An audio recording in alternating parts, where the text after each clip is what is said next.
जो ऐसी बढ़िया नौका प्राप्त करने के बाद भी भवसागर से पार जाने का प्रयत्न न करे तो उसे आत्महत्यारा ही कहना चाहिए। एक बहुत अच्छा राजा था।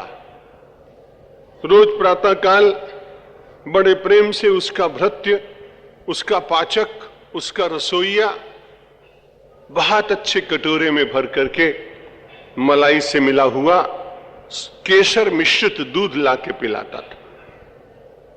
वो बड़े प्रेम से पीता था।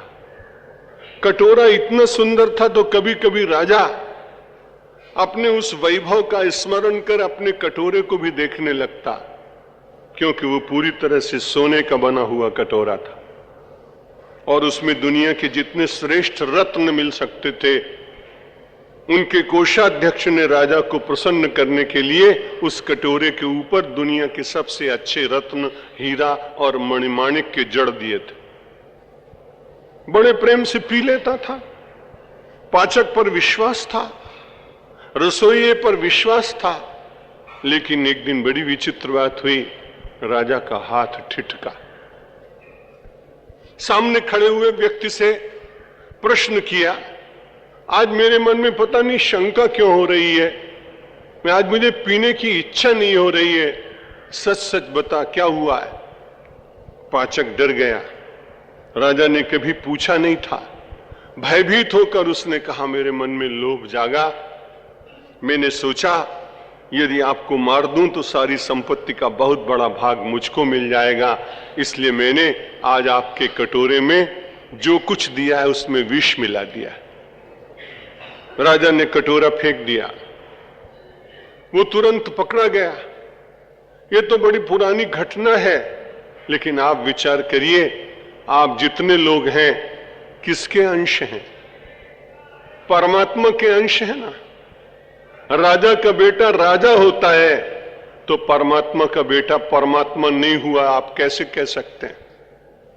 इसलिए परमात्मा के बेटे होने के बाद, उनकी संतान होने के बाद आपने भी अपने कुछ नौकर चाकर रखे जो आपकी कामनाएं हैं, जो आपके यही भृत्य बनकर और आपके सामने भी बहुत अच्छे कटोरे लाते हैं।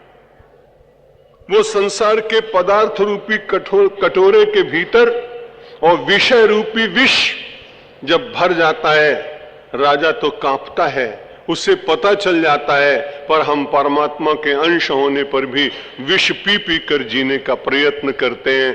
अमृत पाई होने के लिए संसार में आए, लेकिन विष पाई होकर जीवन व्यतीत कर रहे हैं। कभी विचार करिए, यह ईश्वर की कितनी बड़ी करुणा है कि हम सब लोग विषपाई होते हुए भी दीर्घ काल तक अपने जीवन को चलाते रहते हैं, और फिर जब समय चला जाता है अपने हाथ से, सो परत्र दुख पाओए, सिर धुनि धुनि पछताए, काल ही कर्म ही ईश्वर ही मिथ्या दोष लगाए।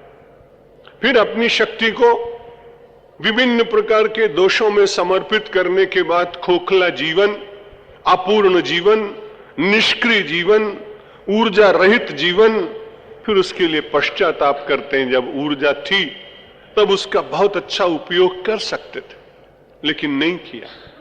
जब नहीं किया तो मानव स्वभाव किसी के ऊपर दोष देगा, इसलिए वो कभी काल को कहता है, कभी कर्म को कहता है, और कभी सीधे सीधे ईश्वर के ऊपर दोष लगाता है। बड़ा अवसर अभी बाकी है आपके हाथ में, अभी बहुत समय आपके हाथ में शेष है। आप उसका उपयोग यदि करने का प्रयत्न करेंगे तो आपको कोई पीड़ा और कोई कठिनाई नहीं होगी।